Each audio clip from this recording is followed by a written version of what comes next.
চার প্রকার: ফরজ, সুন্নত, ওয়াজিব, মুস্তাহাব।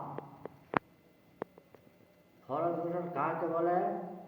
নাতে স্বামী স্ত্রী মেলামেশা করলে বা স্বপ্নদোষ হলে শরীর নাপাক হয়, সেই সমস্ত জিনিসে নাপাক বস্তু শরীরের যে সমস্ত জায়গাতে ভরবে এই সমস্ত জায়গা উত্তররূপে ধৌত করতে হবে আগে।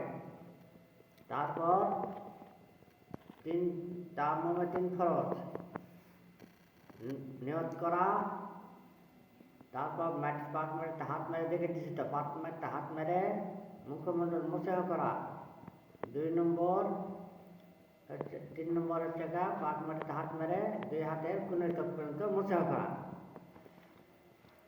আচ্ছা, গোসলে 3 ফরজ: গড়গড়ার সহিত কুলি করা, নাকের নরম এনে পানি পৌঁছান, আর সমস্ত শরীর পানি পৌঁছে দেবে। সমস্ত শরীর পায়খানা রাস্তা কীভাবে কারখানা পাই দিছি। আচ্ছা, এখন অজুতে 4 ফরজ। ওবায়দুল্লাহর মোবাইল থাকাটা তুলে দেয়। অজুতে 4 ফরজ কি কি? মুখমণ্ডল ধৌত করা, 2 হাতের কোণে তক পর্যন্ত ধৌত করা, মাথা মোছাহ করা, আর পায়ের টাকনি হিনি ধৌত করা। টাকনির উপরে নি, বুঝলেন? আর যে হাত 2 হাতের কবজি পর্যন্ত ধৌত করা শূন্য। ট্যাবলেট বাদ দেবো যে দাদা কেছে 4 ফরজ টাকনি হাতের কবজি পর্যন্ত ধুবো না, তা হবে না নাকি? ওবায়দুল্লাহ কী করিস?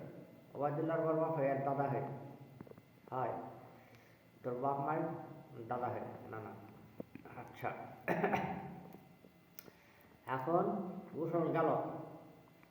এখন আসে গোসলে 4 ফরজ। গোসল 4 প্রকার। গোসল 4 প্রকার, এটা কিছু? আচ্ছা, ফরজ 4 প্রকার। এখন আর কি ফরজ 4 প্রকার। ফরজ 4 প্রকার কী কী?